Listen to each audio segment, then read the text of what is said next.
네, 반갑습니다. 또 제가 계속해서 일부 예배 원래 설교할 때는 말씀드린 바대로 시편 시리즈 120편부터 134편까지 시리즈로 하고 있었는데요.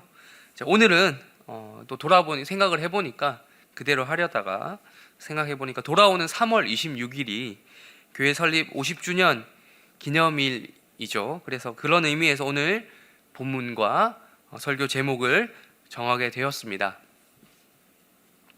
사실 저는요, 이 50주년 이 기념 이제 행사를 그 누구보다도 기다리고 있던 사람 중에 한 명이다라고 말할 수 있습니다. 자신 있게 말씀드릴 수 있습니다.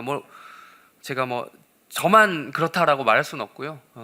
여러분들이 기다리고 계셨겠지만 저 또한 그런 사람 중에 한 명이다라고 자신 있게 말씀드릴 수 있습니다. 어서 빨리 3월 26일이 왔으면 좋겠습니다. 제가 이제 해림교회에서 부목사로 사역한 지 고작 3년 차에 불과하다는 사실을 아시는 분이라면 황당해 하실 수도 있겠어요. 저는요, 몇 해 전에 돌아가신 원로 목사님 얼굴 한번 직접 본 적도 없는 사람입니다. 제가 이런 말 하면 또 이런 말씀 하실 분도 있을지도 모르겠어요. 지가 본인이 이 교회에 대해서 뭘 안다고 라고 말씀하셔도 딱히 제가 드릴 말씀은 없습니다. 현재 해림교회 다니시는 분들 중에는요, 보면 50년 내도록, 정말 50주년인데 50년 내도록 그 젊음을, 인생 전부라고 할 수 있겠죠. 인생 전부를 교회에 헌신하시고 몸바치신 해림 역사의 산 증인이다 라고 불릴 만한 분들이 아직까지 여럿 계십니다. 그런 분들 앞에서 제가 이런 말을 하는 것이 좀 민망하기는 합니다. 그런데 제가 3월 26일을 기다리고 있다라는 건요, 그분들이 기다리고 있다라는 것과는 또 다른 의미에서 그렇습니다. 그것은 이제 작년부터 계속해서 저에게 맡겨진 50주년 기념 이제 임직식, 은퇴식과 관련된 기념 예배 관련된 업무 때문에 그렇다는 말이에요. 업무 때문에. 부담감이 참 컸고요. 지금도 큽니다. 앞서 밝힌 바대로 제가 해림교회에서 사역한 지 고작 3년 차에 접어들었는데요. 그런 저로서는 해림교회 50년과 관련된 역사와 그런 작업인 이제 관련된 역사와 관련된 작업인 50주년 기념 책자, 이런 것들을 제가 만들고 편집하는 일들이 저에게 주어졌는데 이런 것들이 쉽지 않았습니다. 이제 거의 마무리 단계에 들어가고 있는데요. 이런 작업을 하면서 과거 해림교회의 역사를 그 누구보다도 사실 많이 들여다봤다라고 스스로 자부할 수 있을 정도입니다. 보고 또 보고 그 기록들을 보고 살피고 또 살피고 했습니다.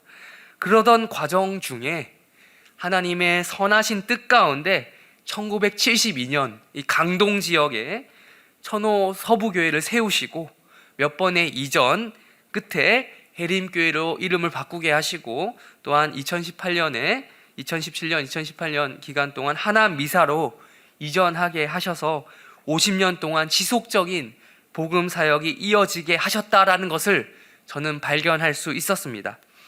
그렇게 해림교회 50년 역사를 제가 공부하면서 50주년 기념 예배 및 임직식, 은퇴식 행사를 준비하면서 비록 제 신분이 상황과 환경에 따라 언제든 이 해림교회를 떠날 수 있는 일개 부목사임에도 불구하고, 일개 부목사에 불과함에도 불구하고 자연스레 이 해림교회에 대한 애정이 어느 정도 생긴 것 같습니다. 이 50년이라는 역사를 쭉 보면서 느꼈던 점 중에 하나가, 정말 길다고 하면 긴 세월이고 반세기잖아요. 짧다고 하면 짧은 세월이라는 것입니다. 제가 고작 30, 또 나이도 대부분 저보다 나이가 많으신 분들인데 39살에 불과한 제가 제 나이에 이런 말을 하기엔 좀 그렇지만 저도 또 사회 기준으로는 나이가 좀 어린 편은 아니잖아요. 50년이라고 하면 반세기이고 사람으로 치면 중년의 나이에 접어든 것인데, 이 교회 중에 여러분 주변의 교회들을 이렇게 우리 또 대한민국 교회가 워낙 많다 보니까 살펴보시면 50년은 고사하고 10년도 채우지 못한 채 없어지는 교회, 혹은 없어지지는 않지만 쇠락하는 경우가 꽤나 많이 찾아볼 수 있습니다. 그런 점에서 우리 해림교회의 역사는 전적으로 하나님께서 인도하신 것이다 라고 할 수 있습니다. 해림교회 역사를 제가 쭉 천천히 들여다보면서 마치 이 이스라엘 백성들의 출애굽 여정과 매우 비슷하다라는 생각이 들었습니다. 이미 그 이야기, 그 스토리를 다 알고 계시는 분들도 계시겠지만 나중에 50주년 그 기념책자가 발간이 되면 꼭 읽어보십시오. 하나님께서 이스라엘 백성들을 출애굽시키기 위해서, 즉 구원시키기 위해서 모세에게 소명을 주셨잖아요. 그런 것처럼 우리 원로 목사님이셨던 홍성기 목사님에게 소명을 주셔서 교회 개척을 하게 하셨습니다. 그리고 첫 예배 처소, 제가 거기 찾아가 보기도 했어요. 어딘지 궁금해서 찾아가 봤어요. 어딘지 아십니까? 처음으로 예배 드렸던, 뭐 예배당이라고 불리기도 좀 그런 첫 예배 처소. 지금의, 여러분 어디 말하면 어딘지 다들 아실 거예요. 지금의 천호동 쭈꾸미 골목 아시죠? 거기 끝자락에 있는 2층 자그마한 이 2층 집 건물 중에 2층 집이었어요. 가정집이었습니다. 거기서 교회 개척을 하셨던 거죠. 모세가 이스라엘 백성들을 출애굽시키기 위해 노력했던 것처럼 하나님께서는 전형적인 서민 계층이 이주해 와서 살고 있었던 1970년대 성내동, 천호동 그쪽 동네 주민들에게 홍성기 목사님께서 하시던 노방전도 사역이라든지 뭐 구제 사역이라든지 이런 것들 등으로 복음을 전하기 위해 노력하게 하셨습니다. 또한 모세와 이스라엘 백성들이 가나안 땅에 들어가기 위해서 얼마나 이리저리 왔다 갔다 했습니까? 그렇게 이동하면서 세월을 보냈잖아요. 그런 것처럼 홍성기 목사님을 비롯한 천호 서부교회 교인들이 이리저리 왔다 갔다 했어요. 아까 말씀드렸던 성내동 그 12번지 거기뿐만 아니라 천호동으로 곧 옮겼다가 성내동에 또 교회를 지었다가 208번지 거기 지었다가 또 둔촌동으로 잠깐 또 어떤 그 건물 상가 건물 들어갔다가 성내동 403번지 딱 거기, 우리 지금 구성전이라 불리는, 지금 다 이제 허물었어요. 지금 없어요. 가서 보고 싶어도. 저도 한 번도 못 봤어요. 사진으로만 많이 봤습니다. 거기 등을 돌아다니면서 이리저리 이동하는 세월을 보냈던 거죠. 그래서 현재 시점에서 뭐 구성전이라 불리는 그 성내동 403번지 그래 정착한 이후에는 이제 홍성기 원로 목사님에 이은 우리 김용우 담임 목사님의 순조로운 교체도 있었습니다. 그래서 이렇게 제가 과거 기록을 살펴보면서 가장 이제 강렬하게 다가왔던 부분은 그 무엇보다도 이 50년의 역사가 흐르는 내도록 하나님의 말씀이 꾸준히 선포되어 왔구나라는 것을 제가 확인할 수 있었어요. 물론 기록이지만 기록에 나와 있는 것들이 보면 이게 정말 말씀 중심적으로 이 교회가 꾸준히 이어져 왔구나라는 것을 확인할 수 있었습니다. 광야 생활을 하던 출애굽 이스라엘 백성들에게 하나님의 말씀이 모세를 통해 계속 선포되었잖아요. 그게 지금 우리가 오늘 지금 읽은 이 성경 말씀, 레위기 말씀을 비롯해서 민수기, 신명기 등을 통해서 꾸준히 선포되었던 것처럼 천호 서부교회, 해림교회 성도들에게 그 말씀이 선포되었던 것입니다. 그런데 있잖아요, 오늘 우리가 읽은 성경 본문의 그 정황이 딱 그렇습니다. 오늘 본문 우리가 읽었듯이 레위기 말씀인데요, 이 레위기 말씀은 그렇게 어렵다고 소문이 나 있어요. 새해 여러분 나름 결심하고 나 성경 통독 해야겠다 라고 시작하면 창세기부터 읽잖아요. 근데 첫 번째 딱 맞게 되는 난관이 출애굽기 그 성막만 넘어가면 닥치는 게 바로 이 레위기 말씀입니다. 이 레위기는 출애굽한 이스라엘 백성들에게 아직 가나안 땅에 완전히 정착하지 못하고 이리저리 돌아다니던 이스라엘 백성들에게 주어진 하나님 말씀이죠.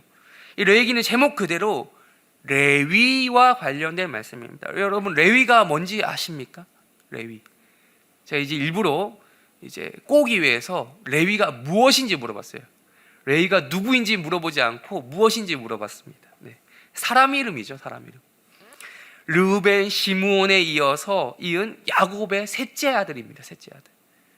창세기 여러분 읽어보신 분들은 아시겠지만 레위라는 사람은 그 창세기에서는 그렇게 좋은 긍정적인 의미에서 등장하는 이름이 아니죠.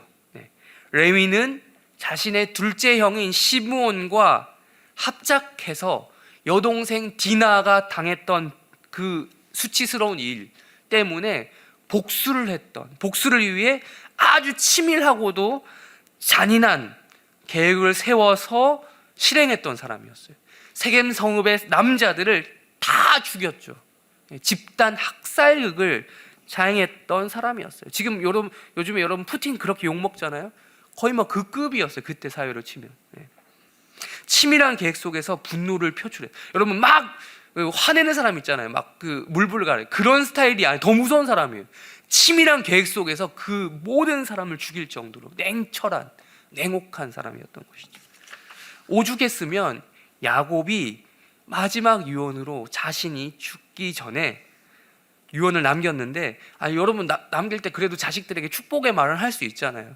근데 야곱이 이런 말까지 했어요. 시므온, 창세기 49장 5절에 보면 이런 말씀이 있어요. 시므온과 레위는 형제요, 그들의 칼은 폭력의 도구로다. 축복의 말이 아닌 거죠.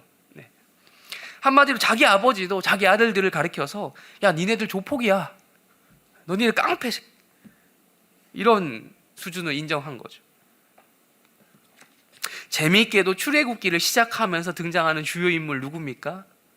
출애굽기 시작하면 누가 나옵니까? 바로 모세가 나오죠. 이 모세의 출신지도 레위입니다. 모세가 레위 지파 출신이죠. 이스라엘 사람을 괴롭히는 그 애굽 사람을 때려 죽인 그 모세의 젊은 시절 기억하시죠? 그걸 보면 레위 지파 특유의 이게 가문 내력인가 싶기도 해요. 혈기왕성하고 분을 참지 못하는 이런 성격도 일정 부분 닮은 면이 있는 것 같습니다. 그런 그가, 이 모세가 창세기도 기록하고 출애굽기도 기록하고 레위기도 기록했고, 또 지금 이 레위기 말씀이 선포되는 시점에서 이스라엘 백성들을 인도하고 있습니다. 모세는 훗날 물론 이제 하나님을 깊이 체험하면서 또한 이스라엘 백성들의 자기보다 더한 그런 모습들, 반역하는 그런 모습들을 보면서 중보자의 심정을 경험하게 되면서 성화되는 과정을 또 보이기도 합니다. 겪기도 합니다. 성경은 이것에 대해서 또 이렇게 이야기하죠. 모세가 온유한데 그 온유한 정도가 이 땅에 있는 모든 사람들보다 더하였더라라는 또 평가도 내리기도 하죠. 그런데 이게 모세 한 사람만 그랬던 것이 아니었습니다. 출애굽기 32장에 나온 일련의 사건이 있어요. 이스라엘 백성들이 집단적으로 하나님께 반역을 일으킨 사건이 있었습니다. 그때 그 반역을 일으켰을 때 그 반역을 진압한 것이 바로 레위 지파 사람들이었습니다. 전혀 그 앞에서 야곱의 평가에 따르면 이 폭력적인 성품은 전혀 도움이 될 것 같지 않은, 사는 데 있어서 인생살이에 전혀 도움이 될 것 같지 않는 그런 성격이었는데, 이게 하나님 앞에서 선하게 사용이 된 거죠. 선하게. 물론 또 다른 집단 학살극처럼 보이는 사건이 바로 출애굽기 32장의 사건인데, 이건 좀 문자적으로 단순히 볼 수는 없어요. 우리가 이 지금 현대적인 관점으로만 보면 이게 왜 그랬지? 이게 과연 선한 일이 맞을까? 물음표가 던져지는 것은 당연한 것일 수도 있겠지만, 우리는 이 사건을 통해서 그렇게 그 야곱으로부터 비난받던 레위 특유의 폭력적인 면모가 하나님 앞에서 오히려 거룩하게 활용되도록 구별되었다라는 것을 우리가 확인할 수 있습니다. 하나님이 레위를 다른 12지파와 구별하게 되시는 결정적인 요인이 되는 것이죠. 그래서 레위 지파는 12지파에서 빠집니다. 그리고 그 자리를 요셉의 두 아들들이 채우잖아요. 이렇게 하나님께서는 레위 지파를 이스라엘의 후손 12지파와는 다르게 따로 구별하셨고요, 그들의 폭력성이라고 하는 이 안 좋은 것을 하나님 앞에서 거룩하게 사용될 수 있도록 명령하셨습니다. 이 레위 지파들은 앞으로 하나님 앞에서 계속해서 그들의 폭력성을 통제된 상태에서 허용된 채로 사용할 수 있었습니다. 특별히 그것에 대한 자세한 내용과 그 방법이 레위 전체에 기록이 되어 있는 거예요. 여러분, 레위기 하면 어떤 단어 혹은 이미지가 가장 먼저 떠오르십니까? 단 한 단어가 떠올라야겠죠. 무엇입니까? 제사입니다. 제사. 1장부터 제사 이야기를 하잖아요. 하나님께서 이스라엘에게 명령하신 제사법과 관련된 장면과 그 이미지가 집중적으로 기록이 되어 있습니다. 그게 레위기예요. 출애굽한 이스라엘 백성들에게 레위 지파가 맡은 주요 임무는 이스라엘 백성들이 하나님 앞에 나와서 제사 드리는데 도움을 주는 역할입니다. 그래서 레위기에는 1장부터 번제, 소제 들어보시죠. 이스라엘 5대 주요 제사 방법, 번소, 화속, 권 이렇게 외우는데 번제, 소제, 화목제, 속제제, 속건제, 이렇게 주요 5대 제사를 비롯한 여러 제사 드리는 방식, 구체적인 방법이 세세히 기록이 되어 있습니다. 그리고 그걸 하나하나, 아까도 앞에서 말씀드렸지만 그걸 하나하나 이해를 하면서 읽어보려고 하다 보니까 무슨 내용인지 이해가 안 되는 거예요, 쉽게. 그리고 공감도 안 되는 거죠. 머리가 아픈 것이고 결국 성경 읽기를 포기하고 마는 것이죠. 그러나 우리는 여기서 포기하면 안 됩니다. 포기하지 말고 왜 하나님께서 다른 그 누구도 아닌 레위에게 이 제사 임무를 맡기셨는지 생각해 보아야 합니다. 앞서 말씀드린 바대로 그들의 폭력성 때문에, 폭력성. 사람 죽이지 말고 뭘 죽이라는 거예요? 동물 죽이라는 겁니다. 그들의 폭력성을 하나님의 통제하에서 잘 표출되게 하신 것이죠. 그것이 바로 이 동물을 잡아 죽이는 제사 의식이 레위 지파, 특별히 제사장 그룹에게 맡겨진 이유였습니다. 그리고 그렇게 제사장은 아무 죄 없이 죽어야 되는 동물 입장에서 어떻습니까? 그게 폭력이잖아요. 동물 입장에서는 폭력적인 의식이라고 할 수 있는 그 제사를 통해서 제사장이 그 제사를 드리면서 이런 방식을 통해서만 달래질 수 있는 그 죄에 대한 하나님의 분노, 그리고 동시에 이런 방식을 통해서만 죄를 처리받고 다룸받고 살아갈 수 있는 인간의 불쌍한 처지, 이 두 사이에서 중간에서 동시에 이 제사장이 느낄 수 있었던 것입니다. 그래서 이 레위기라는 성경에는 모든 제사 의식들을 비롯하여 이스라엘이 하나님 앞에서 지켜야 될 절기라든지 행사라든지 등등에 대한 세세한 내용이 기록되어 있는 것입니다. 그런 가운데 오늘 우리가 집중적으로 보고자 하는 부분은 다름이 아닌 이스라엘 민족 고유의 50주년 행사입니다. 다른 말로 하면 희년이죠. 희년과 관련된 부분입니다. 그러니까 바꿔 말하면 우리 교회도 50주년 행사인데 구약적인 말로 하면 희년을 맞이한 거죠. 오늘 본문 레위기 25장의 시점에서는 아직 희년을 이스라엘 백성들이 경험해 본 것은 아니었다라고 할 수 있어요. 레위기 25장이 선포될 때 희년을 한 번도 이스라엘 백성들이 맞이한 적은 없죠. 우리가 아직 50주년을 맞이하지 않은 것처럼요. 하나님께서 모세에게 나중에 시간이 흘러 50년이 지나면 희년을 지키라고 주신 그 법례가 오늘 본문 레위기 25장에 기록이 되어 있습니다. 그렇다면 희년은 어떤 날일까요? 오늘 말씀을 다시 한번 읽어보면서 구체적으로 개념을 정리해 보도록 하겠습니다. 우리 우선 8절 다시 한번 읽도록 하겠습니다. 8절 읽겠습니다. 시작.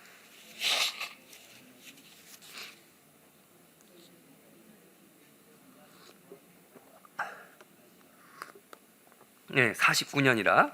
일단 이 희년 개념을 알기 위해서는 안식년 개념부터 알아야 됩니다. 이스라엘 생활 주기 우리랑 똑같죠. 며칠을 기준으로 돌아갑니까? 7일 기준으로 돌아가죠. 네. 그게 먼저라고 봐야겠죠. 아무래도 그게 우리가 이제 나중에 접목을 시킨 거니까. 생활 기준 기본적으로 7일입니다. 현대 사회를 살고 있는 우리도 일주일이 7일 기준이죠. 이런 개념으로 돌아가고 있어. 우리도 익숙한데 날에 있어서 이스라엘 사회에서 가장 중요한 개념이 바로 안식일을 기준으로 돌아가는 7일입니다. 하나님께서는 이스라엘이 그렇게 안식일이 7일에 한 번 있는 것처럼 안식년도 7년에 한 번 있도록 하셨습니다. 안식일이 하루 쉬는 것처럼 안식년은 1년을 쉬는 겁니다. 1년을. 땅을 가만히 내버려 둬야 되는 것이죠. 단순히 생각해 보면 참 이게 말이 될까? 지금 우리가 안식 1년 동안 땅을 내버려둬라, 놀게 내버려둬, 이게 말이 좀 안 되긴 하죠. 이해가 안 되는 거죠. 우리 생각으로. 그리고 우리가 8절에서 지금 읽은 것처럼 7년에 한 번 있는 그 안식년을 7번 또 세어보면 7에 49해서 49년이 됩니다. 바로 그 다음 연도가 몇 년째입니까? 바로 50년째인 것이죠. 그게 바로 희년입니다. 우리 10절 다 같이 한번 또 읽도록 하겠습니다. 10절 읽겠습니다. 시작. 너희는 50년째 해를 거룩하게 하여 그 땅에 있는 에게 희년이니 너희는 각각 자기의 소유지로 돌아가며 각각 자기의 가족에게로 돌아갈지며. 아멘. 50년째 해가 희년으로 거룩하게, 안식년도 그렇게 쉬는데 50년째에도 더 특별하게 거룩하게 구별되어 지정되어 있는 것입니다. 희년을 히브리어로는 요벨이라고 하는데요, 직역하면 좀 독특해요. 희년이라고 뭐 이런 그런 고유명사가 아니라 원래 뜻이 있어요. 그게 뭐냐면 그 숫양의 뿔입니다. 뿔. 예. 숫양의 뿔인데 9절에 그 숫양의 뿔이 어떤 용도로 사용되는지 힌트가 나와요. 9절 읽겠습니다. 시작. 일곱째 달 열흘 나는 속죄일이니 너는 뿔나팔 소리를 내되 전국에서 뿔나팔을 크게 불지며. 자, 뭡니까? 숫양의 뿔. 이 요벨이 뭘로 사용됐습니까? 예, 나팔로 사용됐습니다. 옛날부터 뭐 뿔, 나팔, 지금이야 뭐 플라스틱으로 만들고 막 하겠지만 옛날에는 이렇게 그 천연 재료, 양의 뿔을 가지고 나팔을 불었죠. 즉 요벨이라고 하는 것을 불어서 희년을 알렸기 때문에 그 희년을 히브리어로 그대로 요벨이라고 부른 겁니다. 나팔을 부른다는 의미에서 요벨이라고 불렀던 것이죠. 여러분, 나팔은 언제 불어요? 언제 붑니까? 예. 무언가 소식을 알리기 위해서, 크게 알리기, 선포하기 위해서, 어쨌든 무슨 소식인지 모르지만 아주 긴급한 소식을 전하기 위해서 부릅니다. 둘 중 하나입니다. 매우 좋거나 매우 나쁘거나 둘 중 하나입니다. 예. 즉 전쟁을 선포할 때 부를 수도 있고 혹은 승리를 선언하기 위해서 부를 수도 있습니다. 네. 그런데 이 희년을 알리는 뿔나팔 소리는 당연히 매우 좋은 소식을 전하기 위해서였습니다. 저는 이 처음에요, 이 희년이라고 번역, 이거 한글이잖아요. 한자어잖아요. 한자. 희년이라고 부를 때 이 희자가, 이 한자어가 그냥 내가 알고 있는 희자, 기쁠희, 뭐 요 정도인 줄 알았어요. 기쁠희가 일 줄 알았는데 그게 아니었습니다. 복희자가 따로 있더라고요. 복희자가. 예. 경사스럽다, 복스럽다 할 때 이 복희자를 써서 희년이라고 합니다. 즉 그냥 단순히 기쁜 날을 넘어서서, 기쁜 걸 넘어서서 아주 경사스럽고 복된 것을 알리는 것이라는 것이죠. 네. 그렇다면 왜 이 50년째가 희년이라, 복된 날, 복된 연도, 기쁜 것을 넘어서서 경사스럽고 복되다는 말일까요? 네. 50년째가 되면 우리가 8절부터 11절까지 쭉 읽었다시피 50년째가 되면 모든 것이 다 초기화되기 때문입니다. 자, 그럼 초기화되는 것이 뭐가 기쁜가? 예, 정리해보면요, 세 가지로 정리해볼 수 있습니다. 첫 번째, 사람이 초기화됩니다. 사람이. 정확히 말씀드리자면 사람의 신분이 초기화됩니다. 아무리 이스라엘이 다른 나라에 비해서 뭐 애굽이라든지 뭐 이런 나라들에 비해서 좋은 나라라고 해도요, 죄를 가진 구조적 한계를 지닌 인간들이 모여있는 집단이기 때문에, 그런 공동체이기 때문에 신분적인 계층이 나뉠 수밖에 없었던 것은 똑같았습니다. 아무리 처음에 평등하게 시작하였다 하더라도 사람마다 능력이 다 다르잖아요.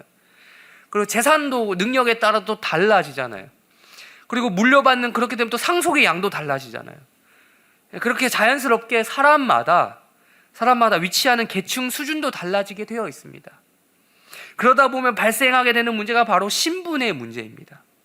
처음부터 여러분 종이 되고 싶어서 되는 사람은 없습니다. 그러나 가진 재산을 다 탕진하게 되면 그때부터 남은 재산은 이거밖에 없어요. 몸뚱아리. 그거밖에 없죠. 그래서 남의 집에 들어가 품삯을 받는 몸종이 되는 것이죠. 그래서 몸으로 때우는 거예요. 몸으로 때우는 거예요. 그런 종살이를 해야지 먹고 살 수 있는 겁니다. 그런데 하나님께서는 이러한 인간들의 연약함과 악함을 제도적으로 고착화되는 상황을 막고자 하신 것이죠.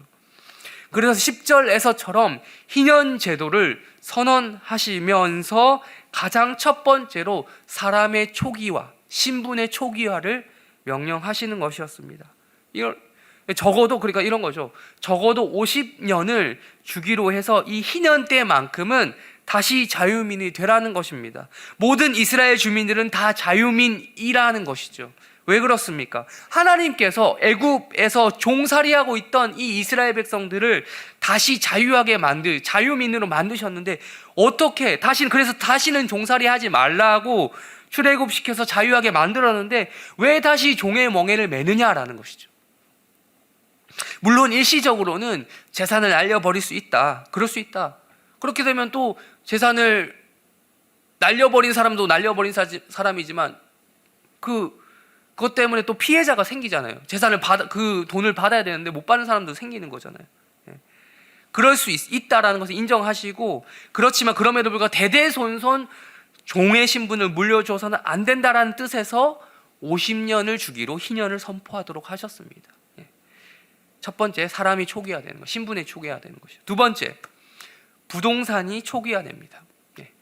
땅과 집이 초기화됩니다. 이거는 좀 부동산을 가지신 분들에게는 조금 이제 불편한 말일 수 있는데, 대한민국의 얘기가 아니니까요. 정확히 말씀드리자면 부동산 소유권이 원주인으로 돌아갑니다. 여러분, 이스라엘이 가나안 땅에 이제 곧 들어가게 되면 가장 먼저 하는 일이 뭔지 아십니까? 또 성경에 나오죠. 땅을 분배하는 것입니다. 땅을 나누는 것이죠. 땅을 지파별로 분배를 합니다. 성경에 자세히 기록이 되어 있지는 않지만 지파 내에서 또 가문별로 나눴을 것이고 또 가문에서 또 가정별로 나눠줬을 거예요. 땅을 분배했을 겁니다. 바꿔 말하면 이스라엘의 부동산은 이미 다 정해져 있다는 거예요. 말 그대로 부동산입니다. 부동산. 물론 역시 여기서도 하나님께서는 인간의 한계를 인정하셨습니다. 부동산의 그 매매 자체를 매매라는 표현보다는 임대라는 표현을 해야겠네요. 부동산 임대 계약 자체를 금지하시진 않으셨어요. 근데 언제까지 임대하라는 거예요? 그 주기가 희년까지라는 거예요. 그래서 이스라엘은 50년을 기준으로 희년에 가깝냐 뭐냐에 따라서 그 땅 시세를 결정할 수 있었습니다. 희년이 되면 결국 율법, 이 레위기에 기록된 대로 하나님의 명령에 따라서 원래 그 땅을 처음에 여호수아 그때 모세 그때 분배받았던 가문의 후손인 원주인에게 돌려주어야만 했기 때문입니다. 우리 열왕기에 보면 나봇이 그 아합 왕에게 포도밭을 팔지 않으려는 장면이 나오거든요. 근데 그게 단순히 포도밭이 금밭이어서 그런 게 아니라 그 사상을 나봇은 지키고 있었기 때문에 그런 것입니다. 근데 아합은 그걸 어겼던 왕인데도 그걸 어긴 것이죠. 그게 이스라엘 그거였어요. 모든 땅, 이스라엘 기본적인 사상이 그래요. 모든 땅은 누구의 것이라는 겁니까? 하나님 것. 내 거라는 게 아니라 그걸 나눠주신 하나님 것이라는 거예요. 그걸 하나님께서 분배해 주신 것이고 궁극적으로 그래서 소유주가 내가 나눠준 그 소유주가 변경될 수 없다라는 그런 하나님 중심적인 왕토 사상이 기본적으로 깔려 있는 것이 이스라엘 사회였습니다. 저는 또 아까도 부동산 얘기를 대한민국 얘기 잠깐 했지만 저는 사실 제가 이제 부동산으로부터 자유한 사람이라서 딱히 할 말이 많지는 않지만 지금 우리 대한민국 사회도 보면요 부동산 때문에 그렇게 말들이 많지 않습니까? 어느 정권이 들어서냐 이번에도 보니까 그런 것도 많이 작용한 것 같던데 어느 정권이 들어서냐에 따라서 부동산 정책이 어떻고 저떻고 이러면서 말들이 많잖아요. 그만큼 이 부동산 문제는 과거에도 그랬고 지금도 그렇고 앞으로도 지속적인 사회 이슈가 될 것입니다. 우리 인간이 땅에 부동산에 이 발을 딛고 존재하잖아요. 그게 그런 우리 인간이 하늘에 뜨지 않는 이상 그 순간이 오게 되면 모를까? 예수님 재림하실 때까지도 우리의 주된 관심은 그것이 아닐까라는 생각을 합니다. 근데 세 번째 또 초기화되는 것이 있습니다. 부채가 초기화됩니다. 요즘에도 그렇듯이 과거 이스라엘 사회에서도 역시 부채 문제는 있었습니다. 대출 이런 문제도 있었겠죠. 그래서 빚을 지는 사람 입장에서는 아쉬울 것이 없는 제도였겠지만 빌려주는 사람 입장에서는 나름 또 생각하면서 돈을 빌려줘야 하는 제도였을 것입니다. 안식년에도 그럴 빚을 초기화시켜야 됐고 또 희년이 되면 또 마찬가지로 빚을 탕감해 주어야 했습니다. 또한 탕감 받을 수도 있었고요. 생각해 보면 이 제도 때문에 그런지 역사적으로 또 전통적으로 보면 유대인들 아시죠? 유대인들이 그렇게 돈놀이를 잘해요. 고리대금 그 뭐 베니스의 상이라든지 이런 그 셰익스피어의 작품에 보면 그 고리대금하는 그 이야기도 나오잖아요, 유대인들이. 그래서 많이 연루되어 있는 것 같아요. 그 계산에 밝은 것인지도 모르겠습니다. 좋게 말하면 경제에 밝은 것이겠고, 그래서 뭐 세계 곳곳에 흩어져 있는 유대인들이 뭐 세계 경제를 좌지우지한다, 뭐 이런 말도 있잖아요. 네, 그렇습니다. 이렇게 이 세 가지를 말씀드렸습니다. 이것에 대해서 이제 초기화된다라는 것이죠. 원래 이스라엘이라는 나라는 하나님께서요 직접 통치하시는 것에 가까운 가장 이상향적인 그런 나라, 신국 하나님 나라였습니다. 그런 역할을 수행해야만 했습니다. 하지만 하나님께서도 알고 계셨어요. 이렇게 내가 직접 통치하고 싶은 나라긴 하지만 이 이스라엘이라는 나라가 아무래도 완벽하게 그런 역할을 100% 못할 것 같다라는 것을 하나님께서 그 한계를 인정하셨어요. 그래서 꾸준히 안식일, 안식년, 희년으로 이어지는 시스템을 막 강조하셨던 거예요. 지켜라, 안 그러면 안 된다. 강조하셨던 것이죠. 그래도 적어도 그러니까 뭐 안식일, 안식년 있는데 적어도 50년째만큼은 자유를 선포하신 거예요. 알아서 그렇게 해야 됐지만 그 이웃 사랑이라고 하는 것을 알아서 안 하니까 제도적으로 딱 못 박아 두신 것이죠. 자유를 선포하신 것입니다. 자유를 선포하심으로써 신분과 부동산과 부채와 같은 가장 기본적인 거죠. 어떻게 보면 이 인간 생활과 가장 밀접한 부분 아닙니까? 경제적인 부분, 살아가는 생존하는 부분과 관련된 것이죠. 이런 부분을 초기화시키도록 하신 것이죠. 10절에 기록하고 있는 것처럼, 우리가 읽은 것처럼 하나님께서 선포하신 것처럼 희년의 기본 정신은 바로 이것입니다. 신분, 부동산, 부채로 대표되는 인간 생활에 있어서 가장 밀접한, 그리고 가장 중요한 생활의 기본권을 보장하는 일로부터 시작한다. 이것이 이웃사랑의 시작이다 라고 말씀하고 계신 것입니다. 말씀을 정리하도록 하겠습니다.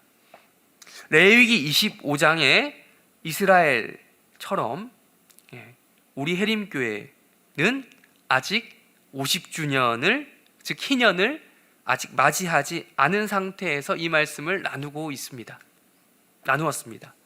레위기 25장의 시점에서나 지금 우리의 시점에서나 사실상 아직 단 한 번도 희년을 맞이하지 못한 것이죠.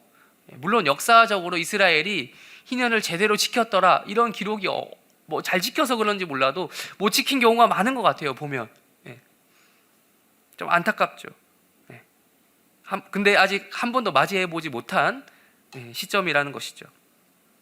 3월 26일이 곧 다가옵니다. 다음 주 이번 주 토요일이죠. 바꿔만. 다시 한번 말씀드리지만 저는 너무 기다리고 있습니다. 빨리 지나갔으면 좋겠어요. 어제는 첫 희년을 맞이하는 의미에서 약 100여 명의 성도들과 함께 교회 대청소도 하면서 희년에 앞서서 우리의 몸가짐 그리고 마음가짐을 정결하게 하면서 새롭게 단장하는 시간도 가졌습니다. 어제 여기 모였었거든요. 100명 정도의 성도가. 근데 이제 최종만 장로님 당회 서기신데 최종만 장로님께서도 그 앞에서 말씀하셨지만 생각보다 많은 분들이 와주셔서 감사하다 뭐 이런 말씀했는데, 그래서 또 그랬는지 덕분에 생각보다 일이 또 수월하게 진행이 되고 2시간 만에 저도 끝날 줄 몰랐는데 그래도 청소가 끝날 수 있었습니다. 참석해 주신 분들 또 신경 써주신 여러분들께 감사드리고요. 그러나 이제 그 무엇보다도요, 이 50주년을 앞두고 첫 희년을 맞이하면서요, 또한 다음 희년이라고 할 수 있는 100주년도 뭐 있겠고 그 다음 희년이라고 할 수 있는 150주년도 있겠고 그 이후로도 뭐 주님 오실 때까지 언젠지는 모르지만 계속해서 복음 사역을 지속적으로 해 나가야 하는 우리 해림교회가 이 레위기에 기록된 하나님 말씀인 희년의 그 정신을 기억하는 공동체가 되기를 바라는 마음에서 이 설교를 준비하였다는 것이죠. 물론 뭐 여러분 희년에 대해서 좀 관심을 가지고 깊이 연구하신 분들이 이 중에 계신지 모르겠지만요, 실제로 뭐 이것에 대해서 좀 구체적으로 실제화시키기 위한 노력들이 있습니다. 뭐 희년 윤리라든지 희년 윤리 뭐 그런 게 있어요. 성경적 토지 모임, 뭐 줄여서 성토모, 성상국 뭐 이런 등의 단체가 있어요. 단체에서 주장하는 것과 같은 맥락에서 저는 희년을 강조하고 픈 것은 아니었습니다. 전혀 아니었어요. 전혀 아니. 이 단체들이 하는 것을 보면요, 정말 이상적입니다. 이상적이에요. 네. 정말 이상적이어서 마치 공산주의가, 여러분 공산주의 이론만 보면 어때요? 이론 아시나요? 이론만 보면 되게 아름답습니다. 그게 가능만 하면 유토피아가 완성이 되겠죠. 근데 실제적으로 어때요? 지금 공산주의가 각종 폐해들을 낳고 있고 이미 보고 있고 못 믿잖아요, 사람들이. 마찬가지예요. 이상적으로 접근하고자 하는 사람들의 그 모임이 있습니다. 그런 단체가 있습니다. 그들의 순수성을 어느 정도 인정하지만, 성경적이라고 그들이 주장을 하고 있지만, 이스라엘조차 실패했던 희년 개념을 무리하게 대한민국 사회에다가, 우리 대한민국은 또 기독교 국가도 아니잖아요. 그런 상황 속에서 끌어다가 접목시키려고 했기 때문에 저는 이건 좀 힘들다, 아니다라고 인정하는 것이죠. 그들이 인정하지 않는 것이죠. 약간 진보적인 사상에 좀 물들어 있는 모임입니다. 단적으로 얘기하면 공산주의에서 말하는 토지 공개념 이런 것들을 이야기하는데요, 그걸 얘기하는 곳이 아니고요. 우리는 이 희년의 정신을 기초로 해서 진정한 자유, 10절에서 우리 읽었잖아요. 자유를 선포하라, 자유를 공포하라. 진정한 자유가 뭔지 생각해 보아야 한다는 것이죠. 레위기 25장 10절에 기록된 대로 50년째를 거룩하게 하는 것, 그리고 모든 주민을 위하여 자유를 공포하게 하라라고 하는 하나님의 말씀의 의도가 무엇인지 우리가 문자적으로 딱 보고 그냥 끝낼 것이 아니라, 실제적으로 우리 지금 2022년 3월을 대한민국에 살아가고 있는 우리에게 어떤 의도에서 이 말씀을 주시기를 원하는지 상고해 보아야 한다는 말입니다. 이것은 다름 아닌 예수님께서 누가복음에서 이사야 말씀을 인용하시면서 선포하신 말씀을 통해 어느 정도 힌트를 얻을 수 있습니다. 물론 이사야 선지자도 단순히 자기 말 그냥 생각나서 이 말을 한 게 아니라 레위기 오늘 이 말씀을 인용해서 선포한 셈이나 마찬가지입니다. 그러니까 그 근본은 레위기 이 말씀, 율법 말씀이라고 할 수 있겠죠. 예수님께서 누가복음 4장 18절에서 이 말씀을 하셨습니다. 다들 아실 거예요. 주의 성령이 내게 임하셨으니. 회당에 들어가셔서 첫 번째로 펼친 말씀이 이 말씀이에요.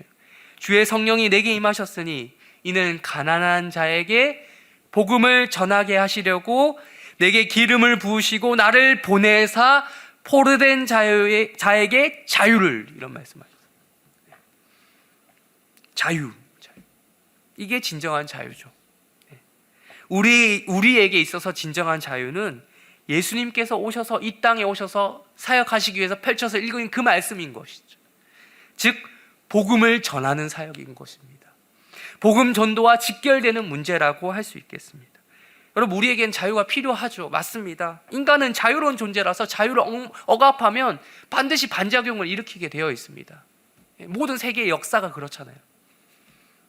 시간 문제, 자유를 억압하는데 그 자유를 막 억압하면 그 한계가 있다는 건 시간 문제입니다.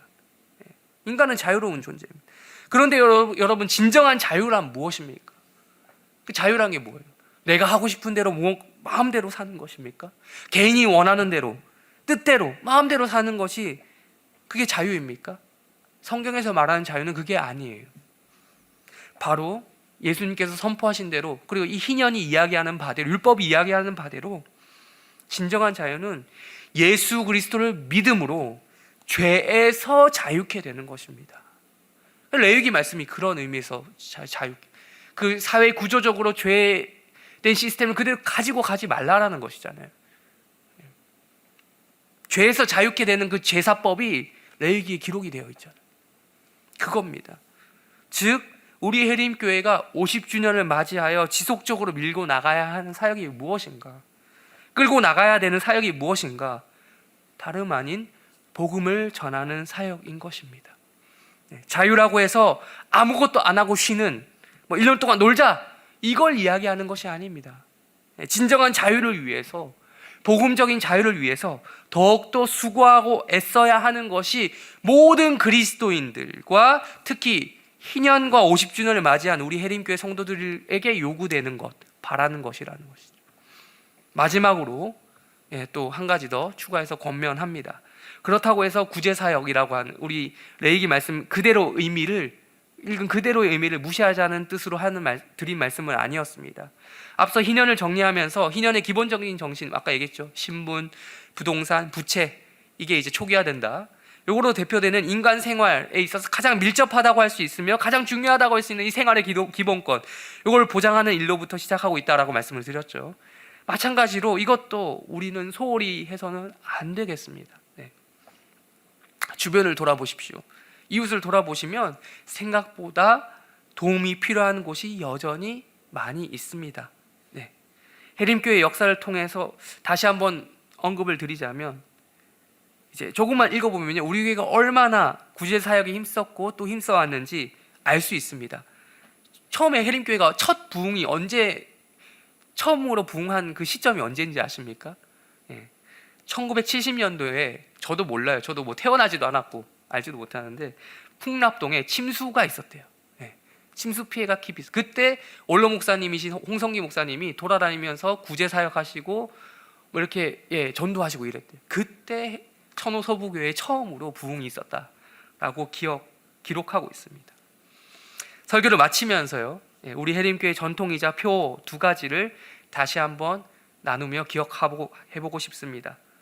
첫 번째, 옛날 슬로건이죠. 여러분 아시는 분들만 아실 거예요. 첫 번째, 상처받은 세상을 치료하는 해림교회. 두 번째, 지금 요즘에 쓰고 있는 슬로건입니다. 하나님을 사랑하듯 사람을 소중히 여기는 해림교회입니다.